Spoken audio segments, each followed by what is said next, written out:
김종배 시선 집중. 여러분 안녕하십니까, 김종배입니다. 북한군이 서해상에서 우리 공무원을 사살한 후 시신을 훼손하는 일이 벌어져서 파문이 일고 있는데요.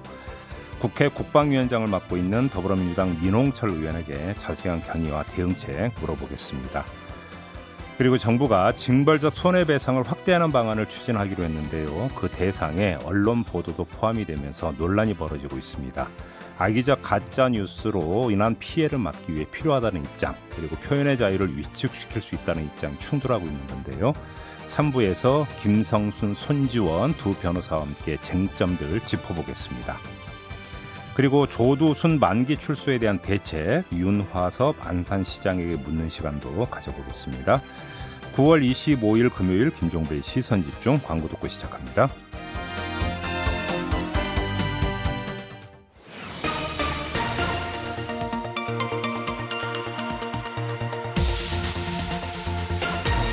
매일 아침 꼭 챙겨야 할 뉴스 딱 3개만 골라서 깊게 들여다봅니다. 뉴스 세계 시간인데요. 오마이뉴스의 곽우신 기자 모셨습니다. 어서 오세요. 네, 안녕하세요. 그리고 박지훈 변호사 모셨습니다. 어서 오세요. 안녕하십니까. 네, 자, 첫 번째 뉴스 가볼까요? 네, 이스타항공의 창업주인 이상직 더불어민주당 의원이 어제 긴급 기자회견을 열고 탈당을 선언했습니다. 최근 이스타항공의 대규모 정리해고 논란과 편법 승계, 차명재산 의혹까지 불거지면서 이 당의 윤리감찰단 조사 대상으로 회부된 지 9일 만이었는데요. 이상직 의원의 탈당으로 당 차원의 진상조사도 사실상 무산이 됐습니다. 본인은 억울하다는 입장을 밝히면서 더 이상 당에 폐를 끼치지 않겠다, 잠시 당을 떠나 있겠다라고 탈당 배경을 설명을 했는데요. 사직생의 각오로 이 직원들의 일자리를 되살려 놓겠다, 또 의혹을 성심성의껏 소명하고 되돌아오겠다라고 이야기를 했습니다.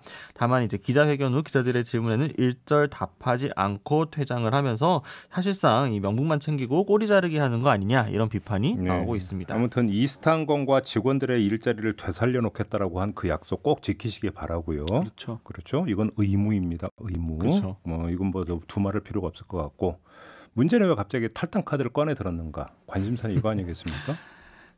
제명, 김홍걸 의원은 제명이 됐습니다. 네. 윤리감찰단 작동하는 걸로 했고요. 예. 아마 뭐 수순대로라면 제명의 가능성도 있는 거고요. 네, 그렇죠. 또 박덕금 의원 지금 탈당한 상황입니다. 그걸 봤던 것 같아요. 제명까지 가느니 탈당을 하면 의원직도 유지가 되고 또 당한테도 피해를 덜 줄 수 있다라는 판단을 하고 탈당을 한 것으로 보입니다. 그러니까요. 바로 그건데 탈당할 생각이었으면 일찌감치 할 수 있었던 거잖아요. 벌써 했었어요. 그러니까 김홍걸 의원이 제명되는 걸 보면서 그다음에 아주 공개적으로 또 이상직 의원에 대한 중징계가 예고가 됐었잖아요. 그래서 신동근 최고위원도 제가 인터뷰에서 아주 이제 거의 예고하다시피 제명에 가까운. 네. 그럴 거면 그때 그냥 탈당 카드 꺼내면 되는 건데 왜 이제 와서 꺼냈는가? 궁금한 건 이건데, 박덕흠 의원이 하는 걸 보고 따라했다, 이렇게 봐야 되는 겁니다. 그렇죠. 예, 사실상 그렇죠. 박덕흠 의원이 이제 탈당을 선언을 하게 되면서, 그러니까 바로 이제 그 이후부터 나오는 게, 기자들이 당 지도부나 관련된 회의에서 이제 물어보게 되면은 이미 탈당한 사람이기 때문에 선뜻 이제 말하기가 어렵다라는 식으로 이제 바로 명분이 생겨. 당 입장에서도 관련해서 입장을 표명하지 않을 만한 이제 거리가 생기는 거거든요. 어제 김종인 위원장도 방송기자 토론 클럽에서 비슷한 질문이 박덕흠 의원 관련해서 나오니까 바로 이렇게 선을 긋는 모양새 보였거든요. 마찬가지로 지금 이상직 의원, 물론 탈당 과정에서 그 지도부하고 교감은 없었던 것으로 정황상 보입니다만, 하고 나니까 바로 이제 허영 대변인이나 이제 관련 지도부에서 질문이 나오게 되면은 이제 이미 탈당한 사람이기 때문에 당장 이제 민주당 입장에서 공식적인 입장을 표명할 일이 안 해도 되는 명분이 생긴 거잖아요. 확실히 당에 대한 부담은 줄었죠. 그렇죠. 그러면서 본인도 어쨌든 이 살 길을 나름 마련하고, 당 입장에서도 이게 좀 리스크를 좀 회피해 줄 수 있고, 그러니까 서로가 어떻게 보면 정치적으로 윈윈한 거죠. 네. 이 공무원 같은 경우는 이제 징계 대상자 같은 경우는 퇴직이나 이런 걸 못하게 돼 있습니다. 징계 처분 다 받고 그렇죠. 갈 수도 돼 있는데, 국회의원은 지금 징계나 이런 게 예상 딱 되면 탈당을 딱 해버리면 아무런 처벌이 없는 거거든요. 퇴직도 아니잖아요. 의원직은 그대로 유지가 되죠. 그러니까요. 네. 퇴직도 하지 않으면서 의원직은 유지되고 아무런 처분이나 처벌을 받지 않는 상황이니까 사실상 이 부분도 좀 문제가 있다고 봐야 될 것 같습니다. 근데 지도 보고 상의하는 건 맞대요? 그러니까 이제 그 여러 번 그 물어보기도 했는데 답을 하지 않기도 했고 지도부 쪽에 뭐 이제 익명으로 취재를 해본 결과는 별로 사전에 알았던 정황은 별로 없습니다. 아마 뭐 잘 기습적으로 단독으로 감행한 게 아닌가. 교감은 뭐 있었을 수도 있지 않을까 생각이 드는데요. 그거는 지도부가 정말 그러면 모르고 있었을까? 그러면 아니면 뭐 했을 때 탈당에 대해서 이렇다 저렇다 이야기라도 해야 될 거 아닙니까? 그렇죠. 지도부가 그냥 가만히 있는 거죠. 이제 물론 이제 기자들한테 익명으로라도 그냥 몰랐다라고만 이야기만 하고 사실 내부적으로 교감이 있었을 수도 있겠죠. 근데 어쨌든 사실은 탈당이니까 지도부가 알았다라면 그림이 안 그려지는 거죠. 탈당은 그렇죠. 자기가 나가는 그렇죠. 거잖아요. 근데 지도부가 알았다라면 짜고 친다는 이야기가 당연히 따라붙은 거예요. 그러니까 공식적으로는 모른다고 해야 되고 그냥 교감이 됐다고 공식적으로 말할 수가 없는 거죠. 근데 손혜원 전 의원이 탈당할 때는 그 기자회견 자리에 이제 홍영표 당시 원내대표까지 기자회견장에 있으면서 같이 이제 어쨌든 그 교감이 있는 상태에서 탈당을 한 거였어요. 조금 손혜원은 뭐 맥락은 좀 다르긴 하지만요. 그렇죠. 아무튼 이제 박덕흠 의원이 탈당을 했기 때문에 내가 탈당을 해도 국민의힘에서 뭐라고 못할 거다. 그렇죠. 뭐 이런 식으로 판단했을 수는 있는 거겠죠. 두 당이 이제 서로한테 할 말이 좀 궁색해졌죠. 네. 그런가요? 네. 아이고. 자, 두 번째 뉴스로 넘어가죠.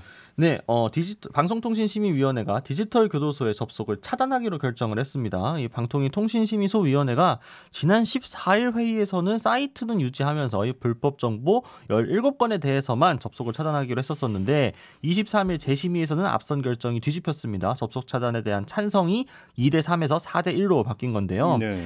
이전까지 이제 디지털 교도소가 뭐 최근 신상 정보 공개됐던 한 대학생이 목숨을 끊은 경우도 있었고 한 대학 교수가 무고하게 신상이 공개됐던 점 등이 드러나면서 큰 논란이 일고 있죠. 최초 운영자는 사이트 운영권을 그래서 타인에게 넘겼는데 인터폴을 통해서 베트남에서 검거되기도 했습니다. 그래서 방심위가 이번 결정을 두고 왜 이전 결정이 이번과 달라졌는지 좀 논란이 일고 있습니다. 그러니까 이럴 거면은 애당초 그냥 접속 차단을 했어야 되는 거 아니에요? 결정을? 그때부터 했었어야 되는데. 근데 이제 내부적인 그 규정 같은 거 보면은 그런 불법 혹은 차단이 될 만한 정보가 75% 이상이라는 기준이 있다라고 합니다. 그런 기준이 있대요. 네, 이 기준을 넘어야만 이제 차단 전체를 예를 들면 저희가 뭐 일간베스트라든가 문제가 되는 사이트에 게시물들을 삭제하거나 차단하는 조치를 요구를 하기는 하더라도 전체 차단으로 가는 경우는 좀 약간 드문 경우긴 하거든요. 특히나 그 당시에는 좀 이 디지털 교도소라는 공간 자체에 약간의 공익성이라든가 이런 부분 고려가 됐고 또 운영자가 바뀐 상태에서 자율적인 규제를 기대를 하고 요 17건을 지정해서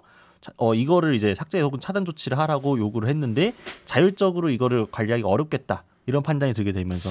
근데 지금 이 논란의 핵심은 이 디지털 교도소 게시물 중에서 몇 %가 불법성이냐가 아니라 이 사이트의 취지 자체가 지금 법질서에 맞는 거냐 이거였잖아요. 맞지 사실. 않죠. 기본적으로 그런 논란이 계속 됐었고요.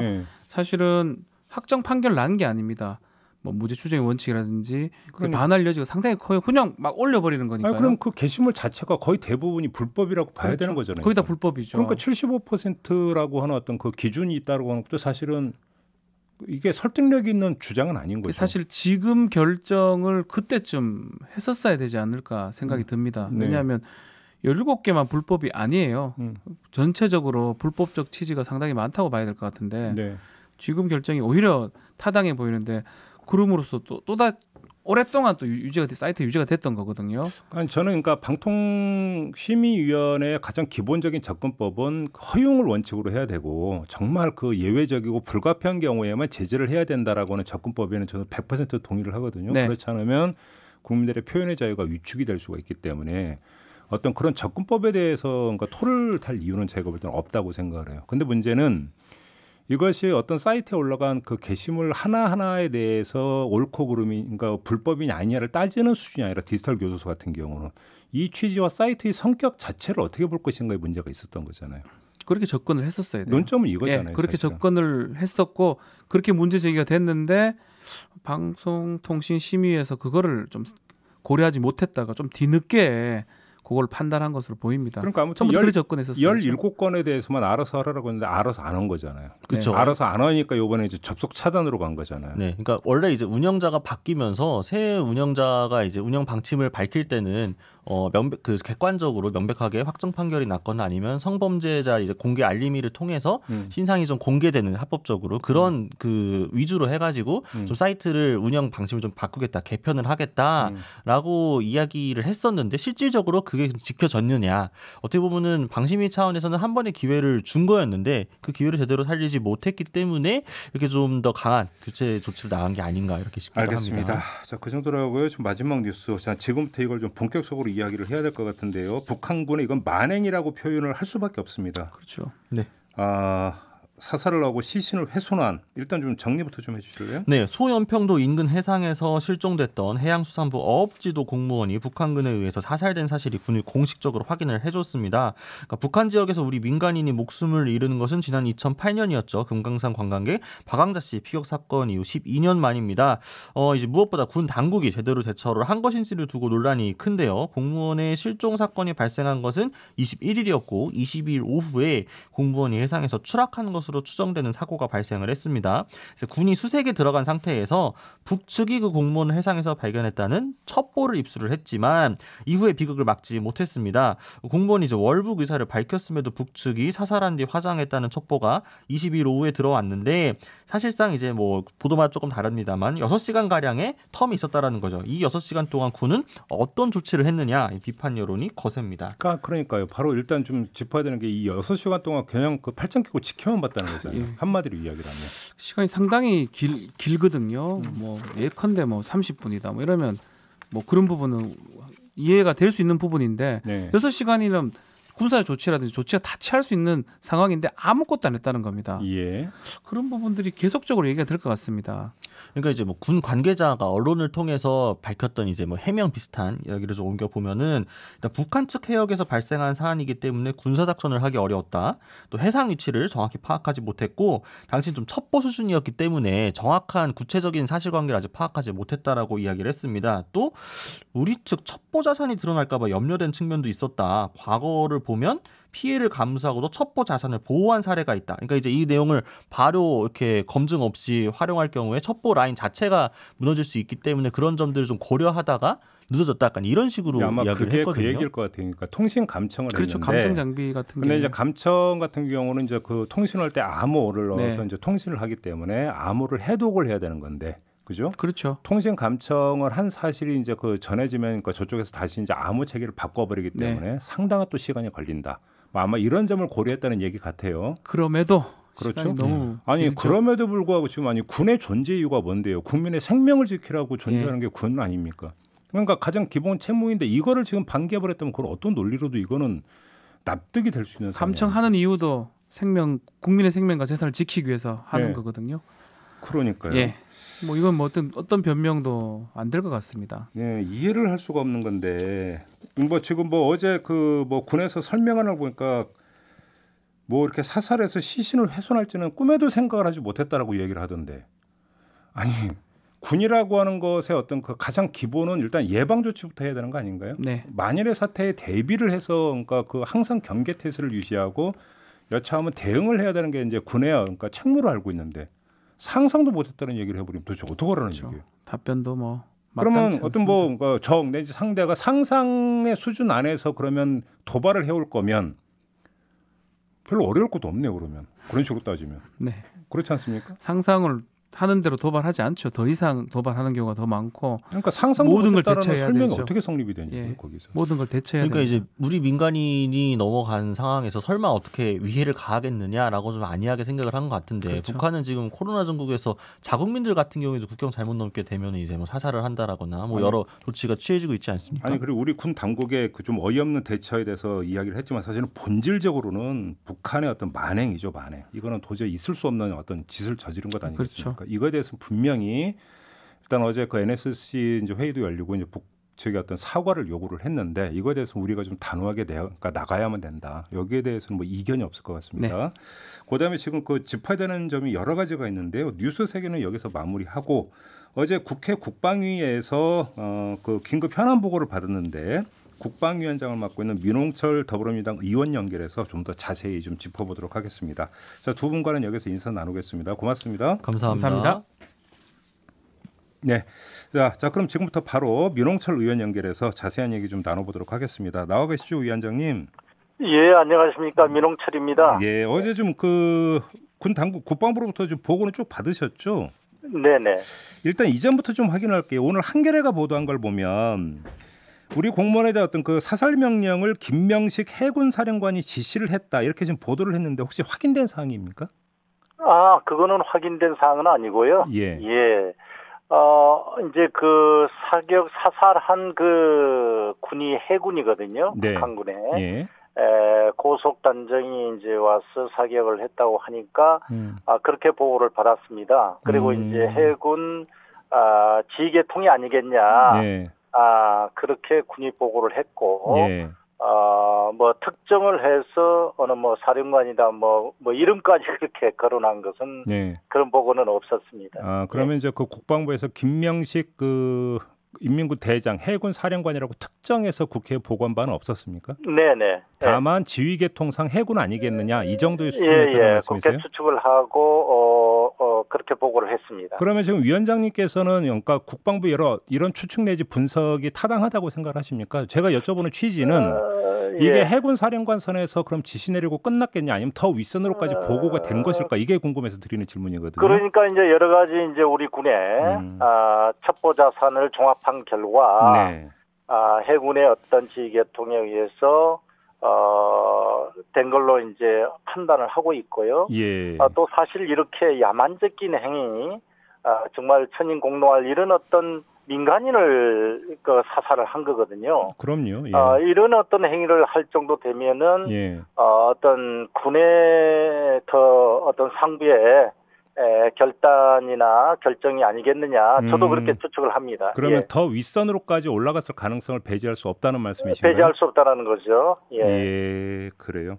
지금 그러니까 이게 좀 그 과정을 보면은 3시 반쯤에 이제 이때는 이제 북한군이 아니라 무슨 수산 지도선이라고 했는데 여기서 이제 먼저 받고 한 6시간이 걸리지 않았습니까? 네, 그렇습니다. 그러니까 계속 대기를 하면서 윗선의 지시를 기다리고 있었다는 이야기잖아요. 예. 하여튼 뭐 이제 반속정이라고 하더라고요. 네. 군의 보고에 의하면. 예. 그래서 이제 여러 가지 그 해군과의 연락이라든지 어떤 상부의 어떤 지시라든지 이런 걸 받는 과정에서 서로 혼선이 있는 것 같았고요. 그 과정이 이제 또 신원도 확인하고 뭐 이런 과정이 그렇게 시간이 걸렸다는 거죠. 그러니까요. 지금까지 나온 걸 종합을 하면 한 6시간 정도가 걸렸다라는 거잖아요. 그러면 그러니까 이제 3시간 정도는 그렇게 했고요. 네. 군의 보고에 의하면은 또 이제 실종자를 이제 바다 해상에서 놓쳤어요. 이제 군은 보고를 분실이라고 하는데 했다고 하는데요. 한 2시간 정도를 더 찾았습니다. 아니 우리 군 말고 북한군 말씀드리는 북한군. 우리 군이 보고에 의하면 이제 북한군이 이제 3시간 정도 계속 이제 가까이서 관리를 하고 있다가 그러니까요. 또 이제 분실을 했다고 합니다. 이제 어디 갔는지 모르. 북한군도 그랬다고요? 그래 2시간을 찾았다는 거죠. 그래가지고 이제 1시간 남짓 이제 어떤 상부의 지시나 이런 걸 있다가 사격을 했다는 거죠. 그러니까 지금 이게 그 평양에서 어떤 지시일 가능성을 배제할 수 없다고 지금 위원장님도 하셨는데요. 이렇게 되면 그러니까 상황이 지금 매우 엄중한 거 아닙니까 이거는? 그렇습니다. 이런 문제가 이제 정확하게 앞으로 이제 여러 가지 경로를 통해서 조사는 또 확인은 돼야 되겠습니다만은. 이게 사실은 이제 우리 민간인을 직접 피격한 거는 12년 만에 또 이렇게 발생이 됐는데요. 그러니까요. 그래서 앞으로의 어떤 엄중한 이런 문제에 대해서는 또 특히 남북 관계의 어떤 문제가 상당히 아주 오히려 더 어렵게 되지 않겠는가. 알겠습니다. 그렇게 저도 생각을 하고 있습니다. 이건 좀 이따 다시 한번 여쭤보도록 하겠고요. 조금 전에 위원장님 하신 말씀 다시 한 번만 확인을 할게요. 그러니까 북한군도 우리 공무원 이모 씨라고 지금 이제 알려주고 있는 이분을 한 2시간 정도 분실이요. 아무튼 찾지를 못하는 또 중간에 상황이 있었다라는 말씀이신가요? 다시 한번 확인하면. 그렇습니다. 우리 군이 아니라 북한군도? 북한군. 그게 그럴 수가 있는 겁니까? 상황이? 그거는 아마 최초에 발견을 해가지고. 이제 여러 가지 이제 확인 과정을 거치면서. 아마 가까운 곳으로 이제 데리고 가다가 이제 가까이 사람을 직접 접촉을 안 한 것 같습니다. 이제 거기도 군의 보고에 의하면은 북한 군의 어떤 행태라든지 이런 게 보면은 이제 방독면도 쓰고 방호복도 입고 가까이서 접근 안 하고 이렇게 이제 부유물을 끌고 가다가 네.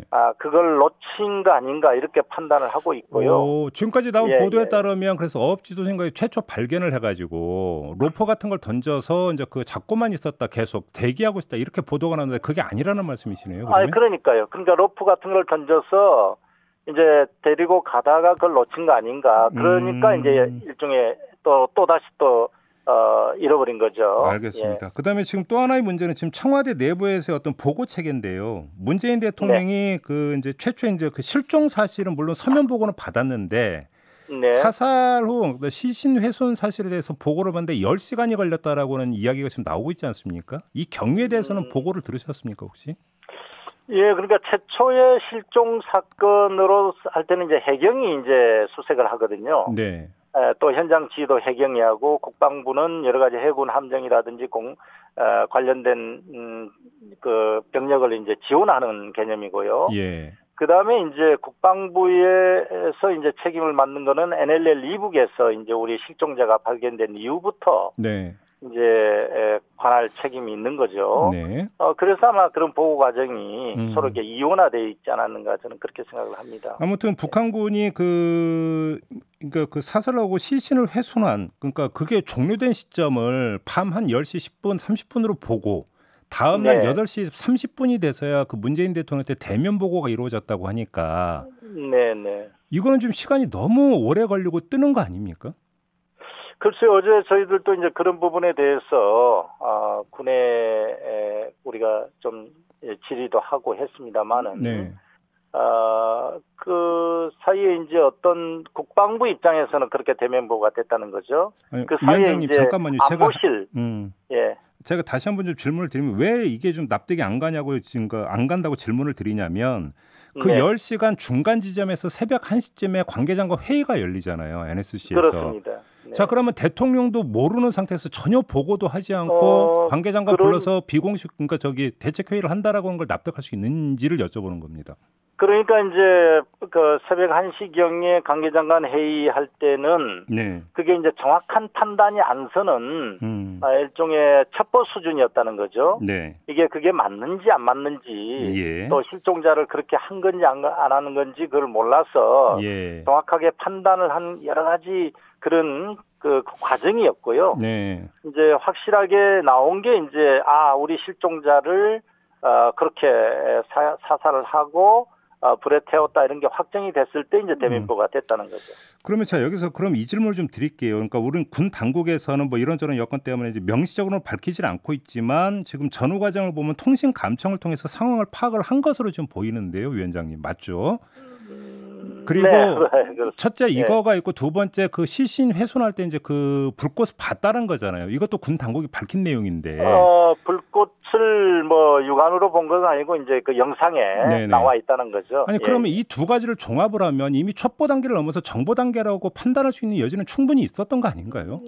네, 그래서 이제 불빛이 나고 하는 것은 이제 정확하게 안보실 차원에서는 보고가 되는지는 모르겠습니다만은.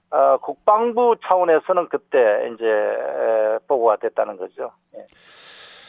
그래서 문재인 대통령한테 그 다음 날 아침 8시 반이 돼서야 지금 보고를 했다라고 하는 게 사실은 선뜻 납득이 되지 않고 만약에 그게 사실이라면 더더욱이 이해가 안 된다는 지적이 좀 나오는 거 아니겠습니까?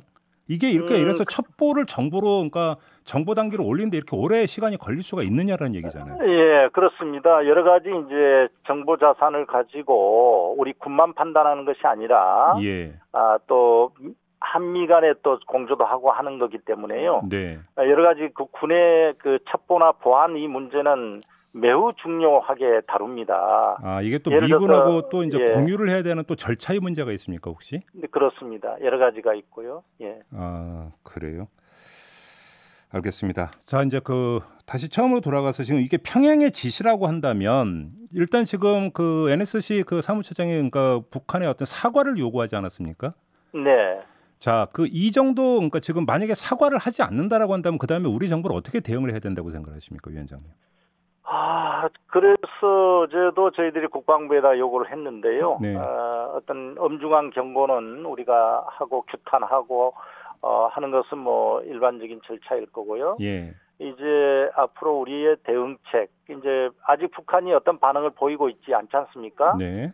그래서 강력하게 사과와 재발 방지를 요구하고는 있지만, 예. 우리 정부의 다음 단계의 대응이 어떻겠는가.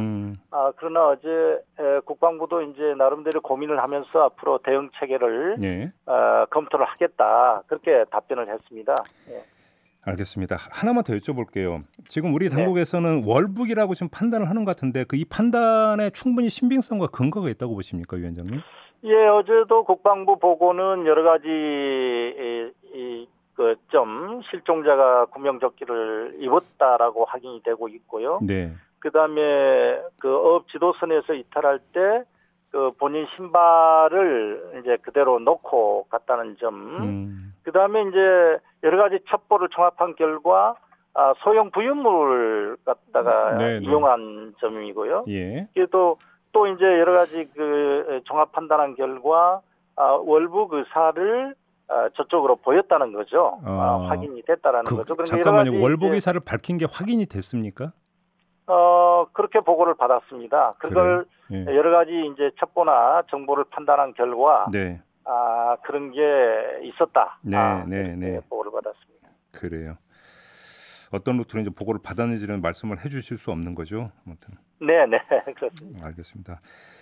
자, 이 문제 지금 아마 파장이 클 것 같은데요. 좀 저희가 좀 지속적으로 좀 다루도록 하겠고요. 오늘 인터뷰는 일단 좀 여기서 마무리하겠습니다. 고맙습니다, 위원장님. 네, 감사합니다. 네, 국회 국방위원장을 맡고 있는 더불어민주당 민홍철 의원이었습니다.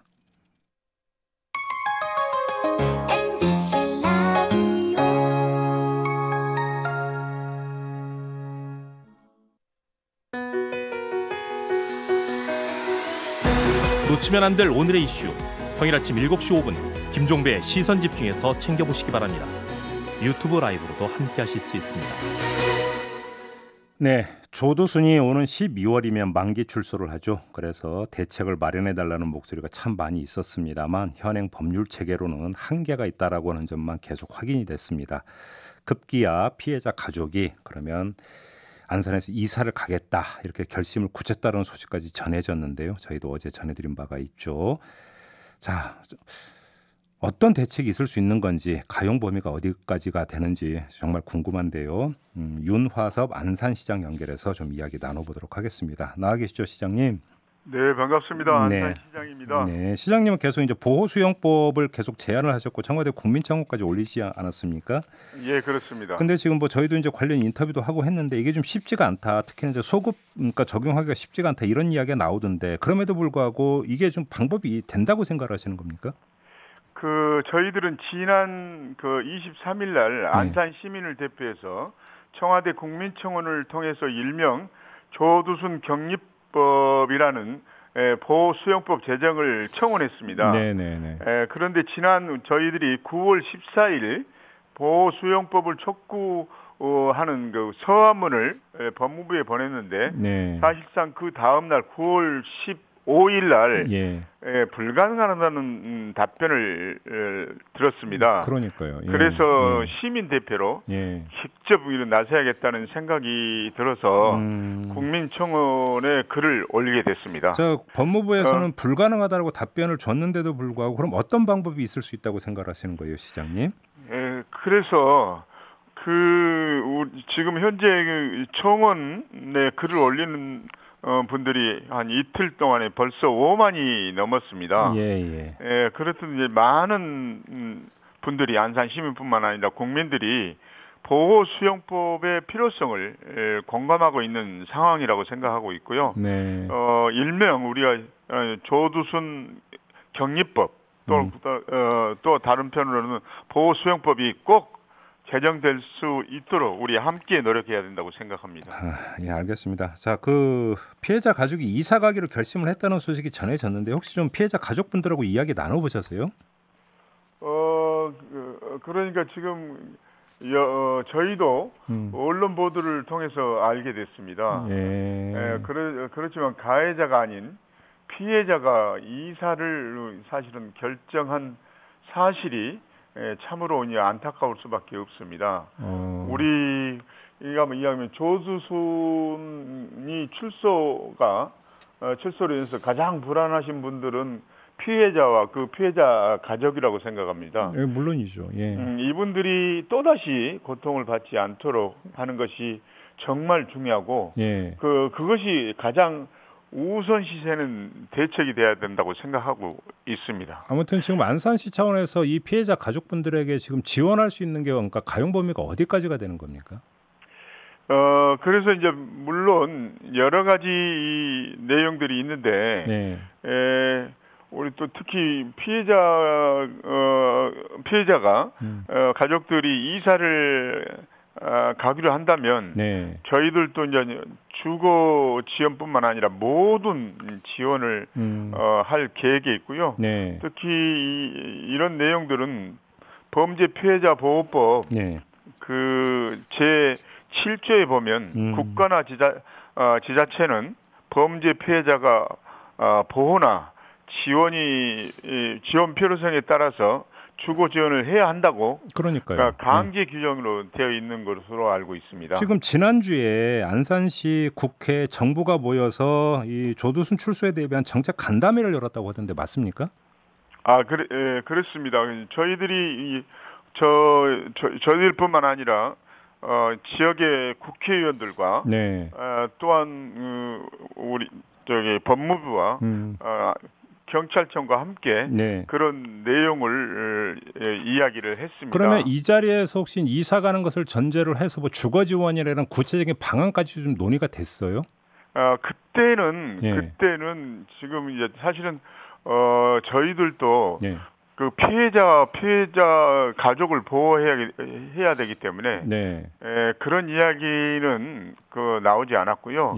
우선 조두순이가 출두하면 어떤 방법으로 대응하는 것이 가장 현실적이고 또 불안을 해소할 수 있을까 하는 내용들을 꾸준하게 서로 이제 논의를 했고요. 그런 대책들을 또 각 기관별로 마련하게 됐습니다. 그럼 이제 만약에 이제 그 피해자 가족이 이사를 가게 된다면 안산시 경계 밖으로 이사를 간다는 얘기로 들리는데 이렇게 되면 안산시 소관에서 이제 더 넘어서는 거잖아요. 좀 정부하고 긴밀히 좀 협의를 해서 가교 역할을 좀 해주셔야 되는 거 아닐까요? 그렇습니다. 저희들이 꾸준하게 이제 피해자와 피해자 가족을 돕고 있는데 또 이제 그런 내용들이 저희들이 안산시를 비롯해서 정부의 입장에서도 이런 것을 꾸준하게 사실은 이야기하고 있으면서도 사실은 이것이 이로 인해서 피해자와 피해자 가족이 또 제2의 제3의 피해를 보지 않도록 조심스럽게 사실은 저희들은 접근하고 또 모든 방법을 총동원해서 그들을 돕는 데 최선을 다하고 있습니다. 또 하나 이제 그러니까 결이 조두순이 출소를 한 다음에 조두순의 이제 행동을 계속 이제 지켜보는 것 아니겠습니까? 그러면서 이걸 감시하는 부분, 이거는 지금 대책을 확실하게 세우신 겁니까? 그러니까 이제 가장 중요한 내용들이 사실은 많은 시민들이 그 페이스북이나 이런 또 그다음에 SNS를 통해서 뭐 여러 가지 이야기를 해주고 있습니다. 특히 조두순이 우리 안산에서 오냐, 또 안산으로 오냐, 조두순 주소가 어디냐. 그러면 또 안산으로 올 수 없도록 우리가 서명을 하면 어떻겠느냐. 뭐 이런 글들뿐만 아니라 내용들이 구체적인 내용까지 충분하게 하고 있는데 저희들도 여러 가지 대책을 내놓고 있는데 가장 아쉬운 것이 현실적으로는 뭐 CCTV 이런 것들을 설치하는 방법이고요. 또 그것보다 가장 더 중요한 것은 조두순 격리법이라 하는 그 보호 수용법이 하루빨리 제정돼서 이런 내용들을 해소할 수 있었으면 좋은 바람입니다. 알겠습니다. 아무튼 현행 법률 체계로는 CCTV 많이 설치하고 조두순 때 발찌 채우고 보호관찰관이 계속 이제 지켜보는 것, 이게 지금 뭐 최대치다 이렇게 이해를 하면 되는 거예요, 시장님? 네, 그래서 저희 시에서는 현재 방범 CCTV가 한 3,600대 정도가 설치되어 있습니다. 예.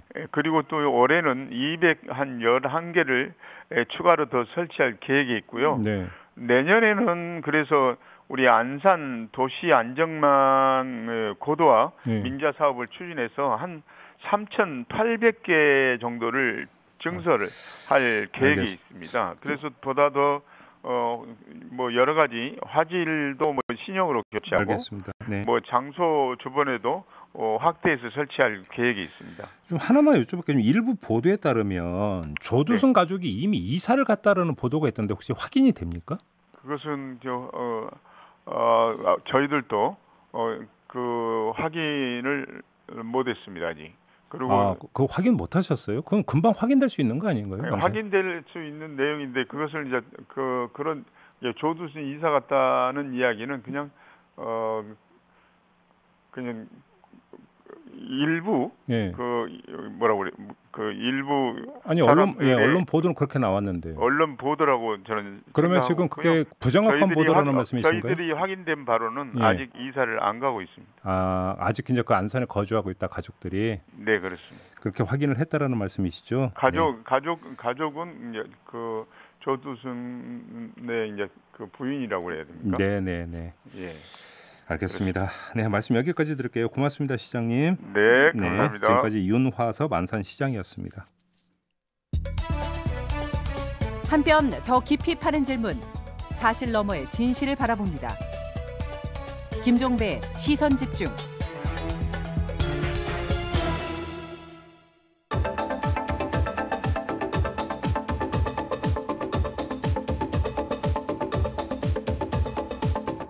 네, 비컨 뉴스 진행하겠습니다. 이정훈 작가 모셨습니다. 어서 오세요. 안녕하세요. 자, 오늘 어떤 이야기인가요? 오늘 오랜만에 질문으로 한번 시작해 보겠습니다.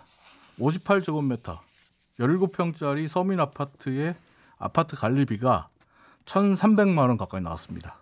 가능할까요? 저도 어제 이 뉴스를 잠깐 봤는데 말이 안 되는 얘기죠. 지금 유튜브에 사진 올려놓을 텐데요. 네. 보시는 것처럼 지난 8월 관리비 고지서에 1,297만 2,860원이라고 찍혀 있습니다. 네. 근데 이 일이 일어난 곳이 대전 동구 가양동에 있는 110가구가 사는 아주 작은 아파트 단지예요. 네. 근데 방금 보셨던 이 1,290만 원짜리 관리비 고지서는 이 아파트에서 9년째 살고 있는 74살 할머니에게 발부된 겁니다. 네. 근데 이 할머니는 매달 평균 한 7만 원 정도 관리비를 내셨다고 하는데 지난 2월에 갑자기 불현듯 갑자기 미납 관리비라는 항목이 생기면서 806만 원이 청구되더니 또 3월에는 그냥 7만 원대가 나왔다 그래요. 네. 근데 4월에는 갑자기 연체를 하면서 484만 원이 추가로 부과돼 있는 1,297만 원짜리 고지서가 달아왔다고 합니다. 그럼 연체율 좀 비율이 50%가 넘네요. 이러면. 네. 그렇죠? 연체율이. 예. 연체료 같은 경우는 이제 순수하게 아파트 운영위원회와 관리사무소가 결정하고 또 그 돈은 연체료는 아파트 수입이 됩니다. 네. 이 아파트 같은 경우에 연체료를 어떤 방식으로 계산했는지 저는 잘 이해가 안 됩니다. 이게 50%가 넘기는 좀 힘들 텐데.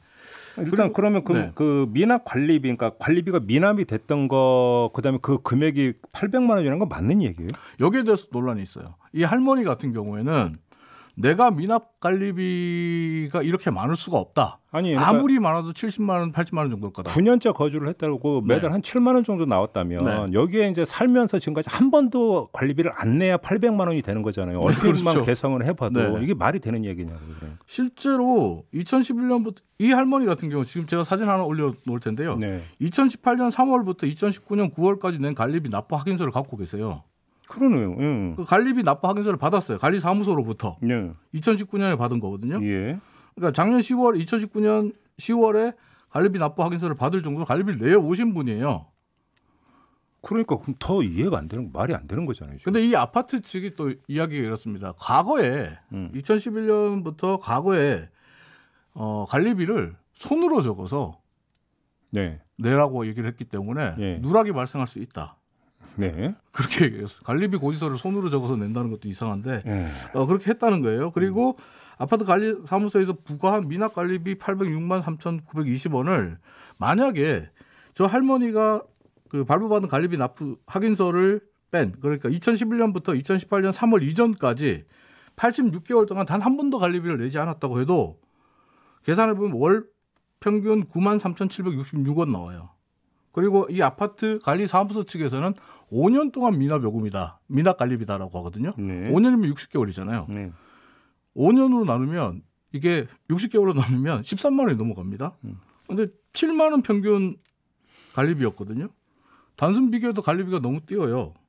그러니까 연체료도 이상하고 미납관리비 자체도 어떻게 산정됐는지 잘 이해가 안 된다. 이렇게 말씀드릴 수 있는데 그래서 이제 중앙일보 보도를 보면 이 대전 동구청에서도 이 아파트 관리업체 측에 할머니에게 부과된 관리비의 정확한 산정 근거를 제시해달라고 몇 번의 요구를 했답니다. 근데 아직까지 아무 대답도 소식도 없다고 합니다. 이게 오류다라고 또 인정을 한 것도 아니라는 얘기네요. 대답이 없다는 거예요. 예. 그리고 아파트 운영위원회 회장에게 지금 언론사 기자들이 전화를 하고 있는데 회장은 이렇게 얘기한답니다. 개인정보 어떻게 알았냐? 난 모른다. 예. 그러면서 답변 거부. 운영위원장이 모르면 누가 알아요? 그러니까요. 예. 관리사무소도 모른다. 예. 운영위원장도 모른다. 네. 아파트 관리를 누가 하는지 모르겠네요. 그리고 참. 예. 근데 이 할머니 같은 경우는 자신에게 관리비 폭탄이 떨어진 게 아파트 운영위원회와 관리사무소 측의 보복이다. 이렇게 주장을 하고 있습니다. 웬 보복이요? 뭐 때문에? 이 아파트가 작년 9월 16일부터 이틀 동안 대전 동구청에 민간 합동 감사를 받았거든요. 네. 근데 합동 감사 결과 운영위원회가 주민들의 동의 없이 회장 선출했고 또 무보수인 임원에게 퇴직금 명목으로 800만 원 지급했고 아파트 내에 이루어진 각종 공사 대금에 대한 계약서 세금 계산서 없고 관리비 수입 지출 관련 통장 거래 내용도 제시하지 못하고 아파트 관리가 한마디로 엉망진창이었어요. 네. 회계 또한 투명하지 못했고요. 그래서 과태료 100만 원을 냈거든요. 네. 근데 이 감사가 지금 이 관리비 폭탄을 맞았다고 주장하시는 할머니를 포함한 일부 주민들이 함께 네. 동구청에 감사 청구를 냈기 때문에 이루어진 거예요. 근데 왜 그러면 이 할머니 댁에만 이렇게 그러면 아니요. 관리비... 이 할머니뿐만 아니라 8세대. 네. 총 8세대에게 지금 관리비 폭탄이 떨어졌어요. 1,200만 원대 이상이. 그래요? 그래서 네. 보복이다? 네, 그렇게 주장을 하고 계세요. 그럼 운영위원회에서 뭐라고 그래요? 아파트 관리사무소 측에서는 이 할머니는 관리비를 5년 동안 안 내신 분이다. 우리가 나중에 확인해 보니까 미납관리비가 있더라. 근데 나중에 미납관리비를 발견하는 것도 좀 이상하지 않습니까? 그러게요. 그래서 미납관리비가 있다는 걸 나중에 발견해서 동구청과 내용을 협의했더니 고지서로 내라라고 해서 고지서를 준 거다. 이렇게 얘기를 하는데 이 논란의 해법은 어떻게 보면 간단합니다. 관리사무소와 운영위원회가 5년간 관리비가 어떻게 미납됐는지 어떻게 알아냈는지 그걸 공개하면 돼요. 아니 아무튼 그 감사를 청구한 8세대에 대해서만 이렇게 관리비 폭탄 고지서가 날아갔어요? 네. 그 8세대에게만? 네. 그건 너무 티나잖아요. 그잖아요. 그걸 누가 납득할 수 있어요? 일단 관리사무소 운영위원회는 아니라고 얘기를 하고 있고요. 네. 누리꾼의 말로 마무리를 하겠습니다. 아파트가 아니라 그들만의 왕국이네요. 이게 바로 제대로 된 아파트 회계 감사 공영제가 필요한 이유 같습니다. 아니 어느 정도예요? 말이 안 되잖아요 지금. 예. 근데 이건 할머니의 주장이고 관리사무소의 주장이 대치하고 있으니까 어느 쪽이 옳은지는 아직까지 좀 더 지켜봐야 될 것 같습니다. 알겠습니다. 네, 수고하셨어요. 네, 감사합니다. 이정훈 작가였습니다.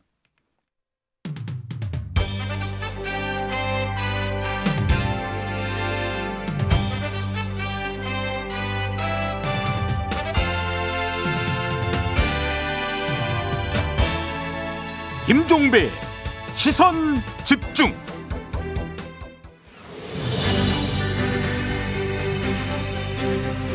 전국 40개 의과대학 의학전문대학원 본과 4학년 대표들이 공동성명서를 발표했습니다. 의사 국가시험에 응하겠다는 내용이었는데요. 이들은 두 차례에 걸쳐서 노력을 강조했습니다. 옳은 가치와 바른 의료를 위해 노력하고자 한다는 게 첫째고 우리나라의 올바른 의료를 위해 노력하는 정부의 모습을 기대한다는 게 둘째인데요. 정작 중요한 노력. 국민의 마음을 사기 위한 노력은 어디에서도 찾아볼 수 없었습니다. 여차에서 국시를 거부했지만 저차에서 입장을 바꾸기로 했으니 국민들이 양해해달라는 아주 의례적인 말조차 없었습니다. 참 뻣뻣하죠? 이러면 노력의 몫은 어쩔 수 없이 국민에게로 돌아가는데요.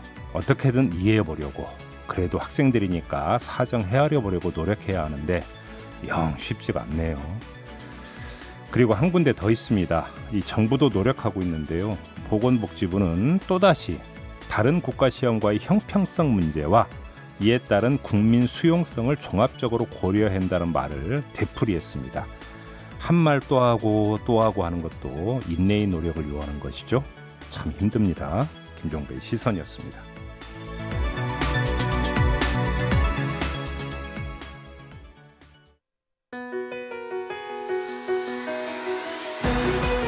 이슈의 핵심을 꿰뚫는 예리한 시선, 믿고 듣는 진품 시사 김종배 시선 집중.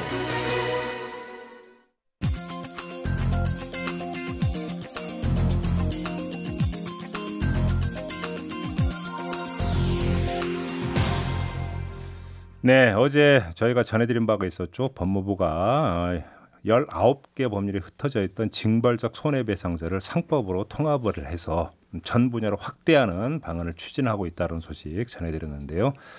다음 주 월요일에 입법 예고를 할 예정이라고 합니다. 근데 그 대상에 언론사도 포함이 됩니다. 이른바 악의적 가짜 뉴스에 대해서 징벌적 손해배상제를 도입한다, 이런 내용이 담겨 있다고 하는데, 이를 두고 논란이 일고 있습니다. 일각에서는 악의적 가짜 뉴스를 근절하기 위해서는 필요한 조치다, 이렇게 찬성하는가 하면은 다른 쪽에서는 표현의 자유를 이건 침해할 수 있다, 이렇게 반대를 하고 있는데요. 자, 오늘 두 변호사 모시고 이 문제 한번 진단을 해보도록 하겠습니다. 한 분 한 분 소개를 해드리죠. 먼저 민주사회를 위한 변호사 모임 미디어 언론위원장을 맡고 있는 김성순 변호사 모셨습니다. 어서 오세요. 예, 안녕하세요. 네. 김성순입니다. 그리고 정보인권 전문가 단체죠. 오픈넷에서 활동하고 있는 손지원 변호사 모셨습니다. 어서 오세요. 안녕하세요. 네, 안녕하세요. 자, 먼저 두 분께 좀 총평을 좀 부탁을 드리겠습니다. 이 언론사, 그러니까 가짜 뉴스를 상대로 한 징벌적 손해배상제 도입 어떻게 평가하시는지 먼저 김성순 변호사께서 좀 말씀해 주시겠습니까? 이제 우리 법에 이미 징벌적 손해배상 제도가 아주 많은 형태의 특별법으로 제정되어 있었고요. 예. 그런 형태를 이제 전 분야로 확대하는 정도 수준이고, 그 부분에서 이제 언론사도 영리행위를 하는 이상 누군가에게 피해를 줄 수 있고 어떤 회사로서는 예외가 될 수 없지 않겠나 싶습니다. 그래요. 그러니까 뭐 이거는 뭐 어찌 보면 당연한 조치다, 이렇게 보시는 겁니까, 변호사님? 시대의 흐름에서 언론사도 이제 예외가 될 수는 없다. 예외가 되지 않는 것뿐이죠. 네. 알겠습니다. 손지원 변호사께서는 어떻게 평가하십니까? 네, 사실 말씀하셨다시피 이 법안이 모든 상인의 고의중과실에 기한 위법행위에 적용되는 거기 때문에 이게 뭐 언론사 가짜뉴스에 대한 징벌적 손해배상 제도다라고 이렇게 단언하기는 어렵겠죠. 예. 근데 이제 법무부가 보도자료에서 어떤 포괄적인 징벌적 손해배상 도입을 설명하면서 설명 자료에서 이제 가짜뉴스를 언급했고 뭐 필요한 사례, 징벌적 손해배상이 필요한 사례로서 대표적인 어떤 반사회적인 위법행위들, 네. 뭐 살균제 사건이라든지 대참사 등을 언급하면서 이제 가짜뉴스를 같이 명시했단 말이죠. 그래서 확실하게 이 가짜뉴스 유포를 주요 대상으로 삼고 있다는 것을 보여줘서 문제가 되는 것 같은데요. 사실 민사 손해배상제도의 대원칙은 이제 피해자의 피해액만큼의 보상, 전부배상 원칙인데 징벌적 손해배상이라 함은 말 그대로 더 나아가서 처벌적인 속성을 띠는 것이거든요. 다시 있어서는 안 되는 반사회적인 행위를 금지하고 그와 유사한 행위가 다시 발생하는 걸 억제하는 것이 목적인데 이 개인의 피해를 넘어서 이제 사회적 공익적인 고려가 포함되는 거죠. 근데 사실 저도 이제 기업이 명백한 고의성, 악의성을 가지고 소비자나 노동자, 약자의 신체, 건강, 안전을 위협하거나 대량의 피해를 발생시킨 경우에는 징벌적 손해배상이 필요하다고 봅니다. 근데 허위사실 보도, 뭐 중과실에 의한 것까지 포함이 되는데 거기에서 개인에게 피해를 입힌 것. 근데 이런 것들은 당연히 억제되어야 하고 언론에게 책임성을 부여하는 데는 취지는 당연히 공감하는데 과연 이게 징벌적 손해배상이 필요한 수준의 반사회적 불법 행위라고 알겠습니다. 네, 당하신가 좀 생각해봐요. 좀 이제 몇 가지 쟁점이 있는 것 같아서 좀 하나하나 좀 뽑아서 좀 두 분께 의견을 좀 구하고자 하는데요. 먼저 오늘 뭐 조간들을 보니까 이중처벌 금지라고 하는 헌법 정신에 위배될 수 있다, 이렇게 이제 주장하는 어떤 내용들을 또 언론이 많이 보도를 했더라고요. 이게 뭔 얘기인가를 쭉 봤더니 물론 미국 같은 경우는 징벌적 손해배상제를 적용을 하고 있지만 대신 언론 보도에서 형사처벌을 하지 않아서 말 그대로 여기서 어떤 징벌의 어떤 성격을 이 하나로 지금 하고 있는 건데, 만약에 우리나라에 이걸 도입을 하면은 형사처벌도 하면서 또 징벌적 손해배상하면 이중처벌 아니냐. 그래서 이건 헌법 정신 위배다. 일부 언론이 이렇게 주장을 하던데요. 김성순 변호사님 어떻게 보십니까? 이 징벌적 손해배상제도 전반에 대해서 우리나라에 도입하자는 분들, 도입을 반대하는 분들이 있고 그 반대하는 분들이 이제 주로 말씀하시는 얘기는 맞아요. 그게 이중 헌법상의 이중처벌 원칙에 좀 뭐 반하는 면이 있지 않는가라는 거죠. 근데 그 이중처벌이라는 거에 사실 저는 뭐 공감하기는 어려운 게 이 징벌적 손배가 이제 징벌적이라는 말, 그 아까 손지원 의원께서 말씀하신 것처럼 원래 우리나라는 피해만큼만 줘야 되는 게 기본적인 원칙인 건 맞는데 지금 그 원칙이 이제 하다가 잘 안 되니까 이미 많은 곳에서 그 민사상의 손해배상액 제도를 어떤 거를 막기 위한 목적으로서 이미 사용하고 있습니다. 예. 그런 뭐 논문들도 이미 많은 상태고, 예. 그리고 형사와 민사적 손해배상이 가능했던 것은 지금도 동일한 상황인데 징벌적 손해배상 제도를 도입해가지고 달라지는 것은 손해배상 액수 자체를 좀 늘려보자는 그렇죠. 측면이 강합니다. 손해액의 최대 5배. 손해배상액을 늘려보자는 측면이 강하기 때문에 좀 저는 공감하기는 어려운 게 좀 있고, 예. 그리고 이 정도만 말씀드릴게요. 예. 손지은 변호사께서는 이중처벌의 소지가 있다고 보세요? 어떻게 보세요? 사실 뭐 형사법이 도모하고자 하는 목적이 다르고 예. 또 민사적으로 구제를 해서 피해자한테 더 많은 배상이 가게 하는 직접 피해자한테 배상이 가게 하는 구조이기 때문에 네. 뭐 이중처벌 금지 원칙에까지 위반되는지는 저는 사실 모르겠습니다. 근데 그건 좀 과한 논리다. 예, 하지만 이게 김종빈 선생님께도 께서도 말씀하셨다시피 미국 예. 같은 경우 징벌적 손해배상 제도가 좀 영미법계에서 이제 많이 활용이 되는 이유는 사실 명예훼손이 정말 비범죄가 된 곳이 많고 그렇기 때문에 실질적으로 그런 명예훼손, 언론사의 명예훼손행위나 이런 거에 타격을 줄 수가 없기 때문에 좀 더 징벌적 손해배상이 확대돼서 적용되는 그런 측면이 있었던 것 같다고 외국 같은 경우는 명예훼손 같은 경우는 이제 형사처벌 대상이 아닌 나라가 꽤 되죠. 미국 같은 경우가 그렇죠. 조금 비범죄화가 많이 되고 사실적시 부분에 한해서 허위 그렇죠. 사실적시 부분은 또 좀 다른 얘기고요. 예. 근데 아무튼 이중 처벌이니까 이건 안 된다라는 논리는 좀 약간 좀 과한 논리인 것 같다. 그러니까 두 분은 좀 여기서는 좀 약간 좀 공통 분모가 좀 형성이 되는 것 같네요. 네. 그러면 결국 방어 논리밖에 안 된다. 이렇게 이해를 해도 되는 겁니까? 그러면? 약간 그거는 이제 형식 논리에 가까운 얘기라고 생각이 듭니다. 그래요. 예. 알겠습니다. 자, 또 하나의 쟁점이 그러면 징벌적 손해배상의 대상이 되는 보도를 어디까지로 놓을 거냐. 그러니까 가짜 뉴스, 허위 정보 이런 식으로 나오고 있는데요. 고의 또는 중과실로 타인에게 손해를 가한 경우로 지금 돼 있거든요. 법무부 이제 발표 내용을 보면. 자, 그럼 이게 이제 그 이전에 어떤 그 허위 사실 적시에 의한 명예훼손하고 좀 결이 다른 얘기입니까? 같은 얘기입니까? 어떻게 봐야 되는 겁니까, 이거는? 좀 다르다고는 볼 수는 있습니다. 어떤 점에서요? 이제 그 언론의 피해라고 하는 것들을 이렇게 크게 보면은 명예훼손 당연히 있고 그거 이외에도 이제 뭐 기사형 광고성 기사에서 나오는 예. 피해도 있습니다. 그런 것 때문에 손해배상도 실제로 되는 경우도 있고요. 있습니까? 예. 뭐 알고 보니까 광고였던 거죠. 그러니까 그래서 기사인 줄 알고 믿고 뭐를 했다. 투자나 이런 걸 그렇죠. 했다가. 그랬다가 이제 물건을 사거나 말씀하신 대로 투자를 했다가 아닌 것이 드러나고 그래서 실제로 소송이 벌어져서 손해배상이 인정되는 사례도 있습니다. 그런 소송 사례가 있군요. 예, 그런 사례들을 생각하면 이제 또 그런 명예훼손에 국한되지는 않고 이 상법상의 규정은 언론사가 이제 그런 뭔가 불법 행위까지 나아갔을 경우에도 적용되는 것이기 때문에 좀 더 포괄적으로 넓게 볼 수 있는 것은 맞습니다. 그런데 이게 또 한 가지 말씀드리고 싶은 거는 이 상법 규정이 들어왔다 그래가지고 바뀐 게 아닙니다. 지금 현재 언론중재 및 피해구제에 관한 법률에서도 언론 등의 고의 또는 과실로 인한 위법 행위로 인해서 재산상 손해를 입거나 인격권 침해, 정신적 고통을 받은 자 이렇게 돼 있어요. 그럼 손해배상하도록. 결국에는 똑같네요.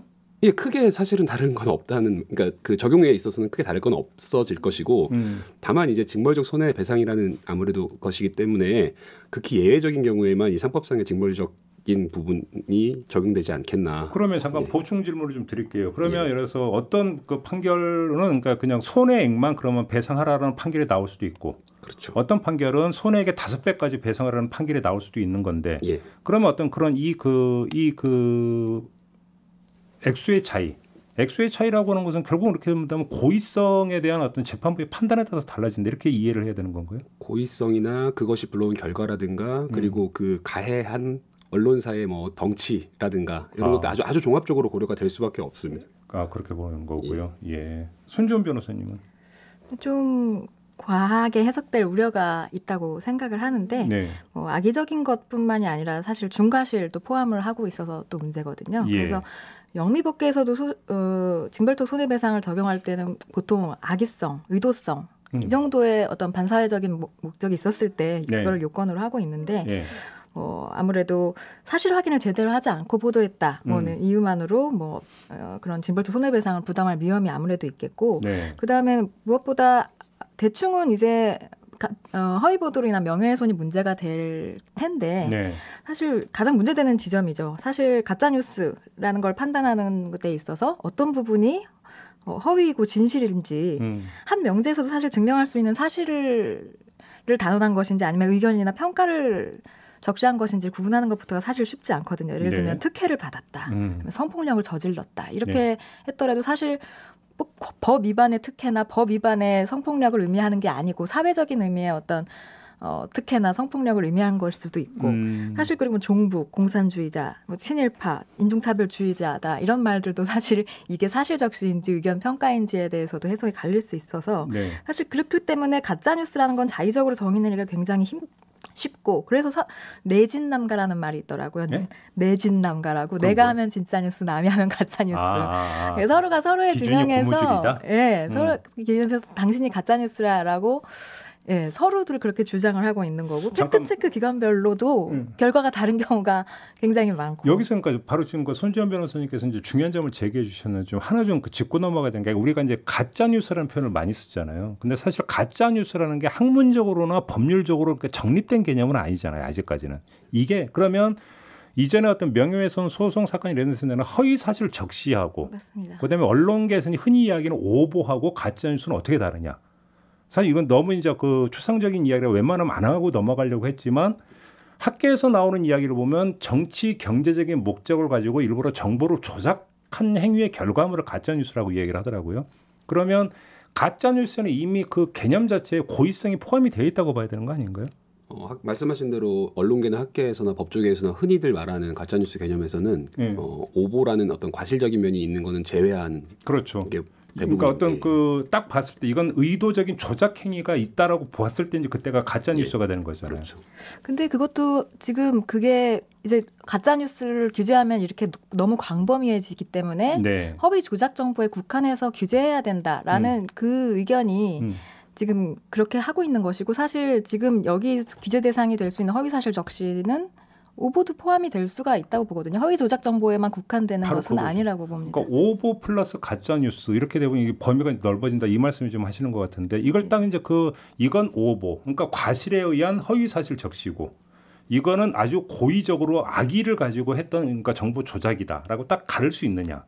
결국은 징벌적 손해배상 판결을 내리느냐 마느냐의 그럼 기준점이 이게 될 텐데 결국 이렇게 되면 얘기는 결국은 단순해지는 거네요. 고의성. 근데 중과실까지도 포함을 했기 때문에 사실 확인을 만연히 했다. 그냥 에라 모르겠다. 아직 확실하진 않지만 일단 질러보자. 뭐 이런 정도의 수준의 어떤 뉴스까지도 포함될 가능성이 높죠. 악의적인 거에만 국한되는 건 아니니까 지금 이 법에서. 그래요?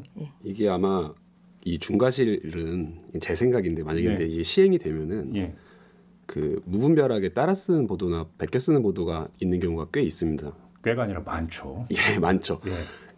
근데 그게 허위 사실일 경우가 문제고 그것도 많죠. 예, 허위 사실을 베껴 쓰는 경우가 아주 빈번하게 발생을 하는데 그럴 때는 아주 위험할 겁니다. 그 언론사 입장에서. 이런 징벌적 손해배상 대상이 될 수 있는 1순위가 그렇게 충분히 될 수 있다고 생각합니다. 그러니까 중과실의를 어떻게 판단하는지에 따라 다르지만 완전히 거의 뭐 동일하게 뭐 사실 토시 하나 안 바꾸고 그대로 올리시는 분들도 많이 있거든요. 베껴쓰기라고 하는 것은 아예 그러니까 사실 확인 의지가 없다라는 얘기니까. 그 정도 되면은 이제 그렇죠. 이 중과실에 해당될 수는 있겠죠.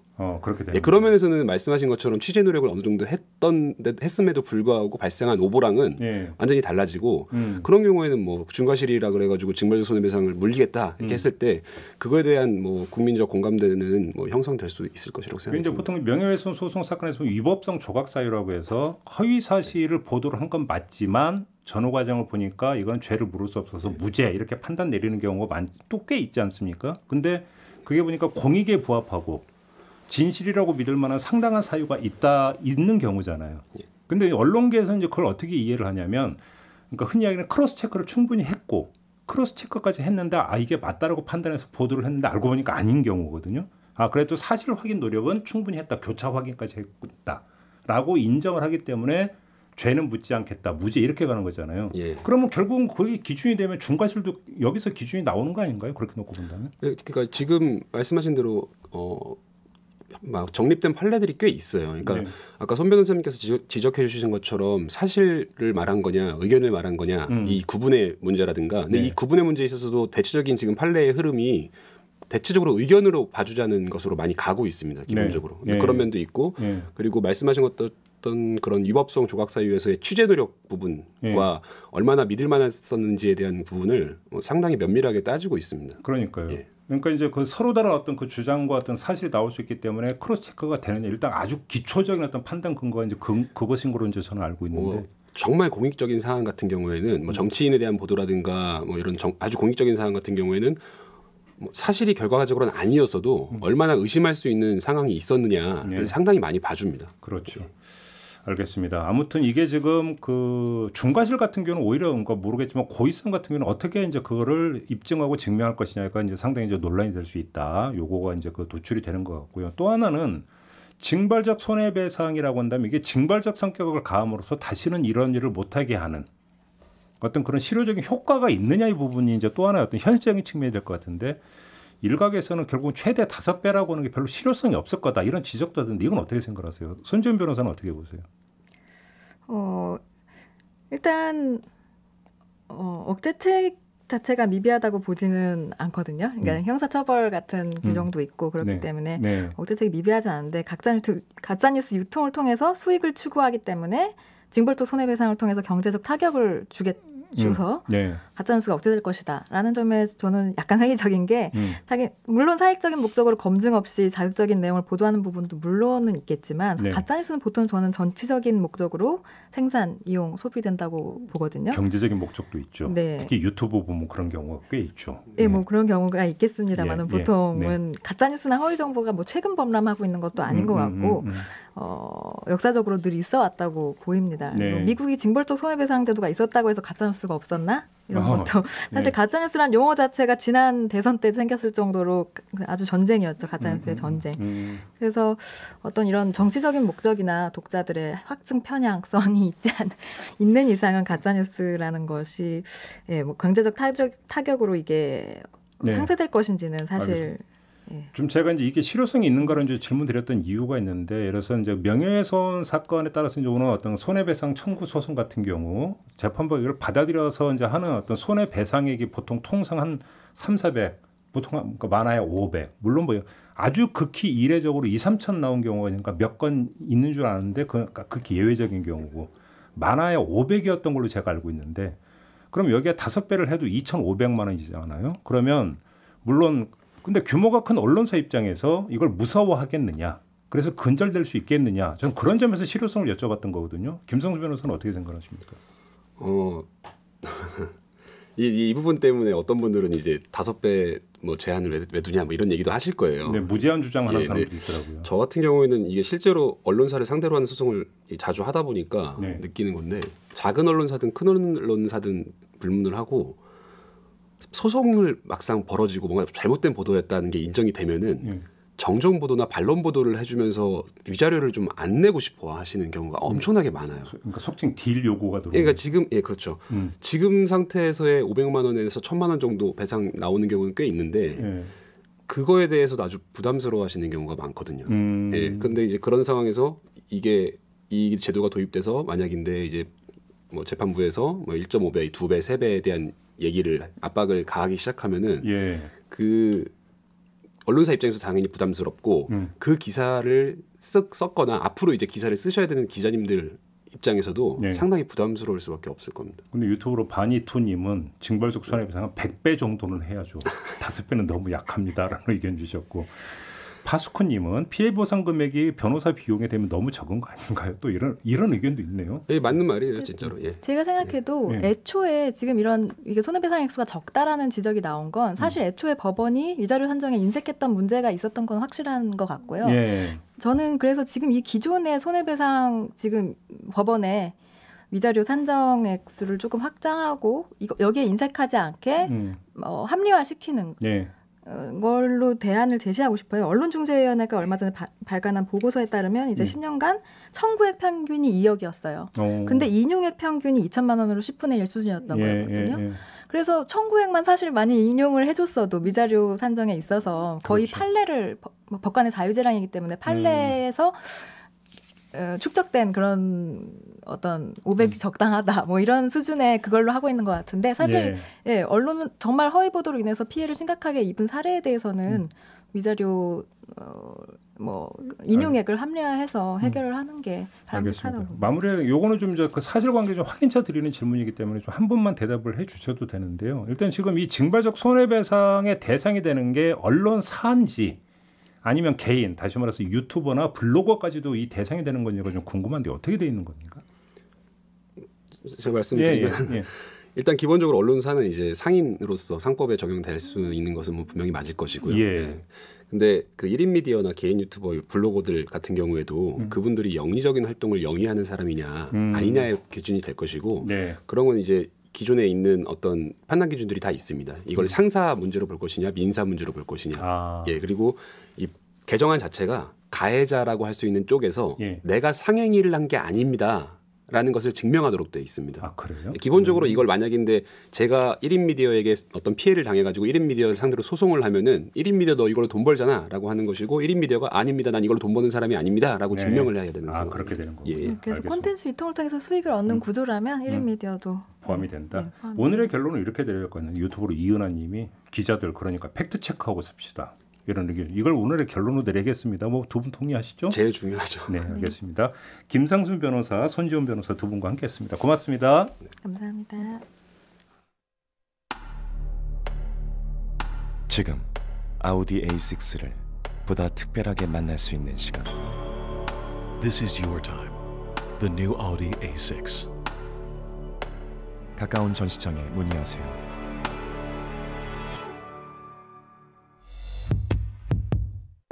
일하는 당신이 행복하고 정직한 기업이 성장할 수 있는 세상. 지벤이 함께합니다. 열심히 일하는 사람과 기업을 위해 지벤은 세상에서 가장 아름다운 옷을 만들겠습니다. 대한민국 컴퍼니웨어 지벤. 안녕하세요. 금호타이어 레이싱팀 감독 김진표. 치어리더 박기량입니다. 감독님, 타이어 바꾸거나 수리할 땐 어디로 가세요?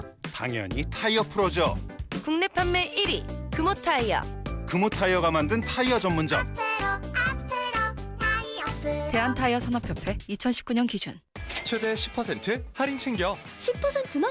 어떻게 그렇게 잘 챙겨? 모바일 서울사랑 상품권으로. 서울사랑 상품권, 온누리 상품권 구매는 비플 제로페이. 지금 바로 앱 다운 받으세요. 비플 제로페이. 서울사랑 상품권 할인 구매는 예산 소진시까지.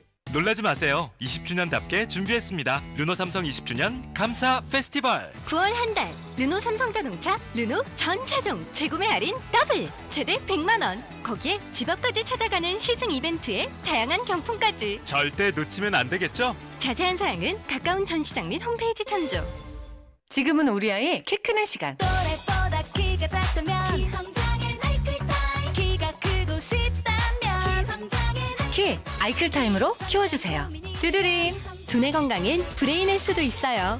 상담 전화 1833-3949. 아이클타임과 브레인에스는 건강기능식품입니다.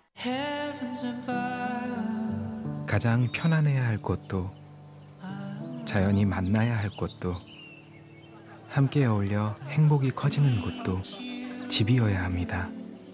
집은 안단테입니다.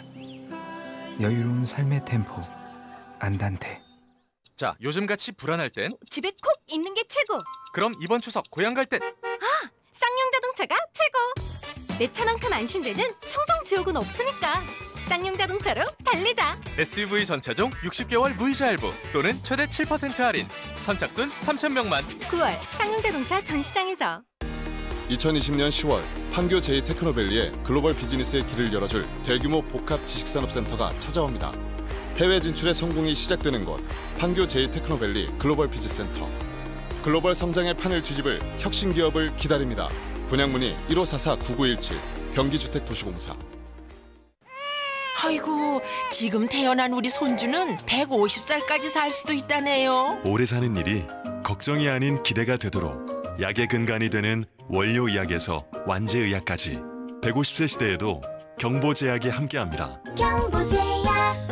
잘 부탁해요, 경보. 여러분, 뉴스에도 저작권이 있다는 사실 알고 계시나요? 뉴스 저작권, 언론사의 뉴스 기사와 보도 사진도 창작 노력이 깃든 저작물입니다. 기자가 보도한 뉴스는 어문 저작물에 해당하고요. 영상으로 제작 보도한 뉴스는 영상 저작물에 해당합니다. 그렇다면 뉴스를 이용하는 올바른 방법에는 어떤 것들이 있을까요? 온라인상의 뉴스를 게재할 때는 언론사 홈페이지로 연결되는 링크를 이용해 주시고요. 뉴스 저작권 신탁관리기관과 이용계약을 체결하거나 언론사로부터 뉴스 상품을 구매하면 됩니다. 뉴스 저작물의 올바른 이용 문화 정착 모두 함께해 주세요. 이 캠페인은 한국언론진흥재단과 함께합니다. 네, 오늘 방송 모두 마무리하고 물러가겠습니다. 저는 내일 아침 9시죠. 내일 아침 토요일 9시에 유튜브에서 청기 누설로 다시 인사드리도록 하겠습니다. 자, 편안한 주말 보내시고요. 고맙습니다.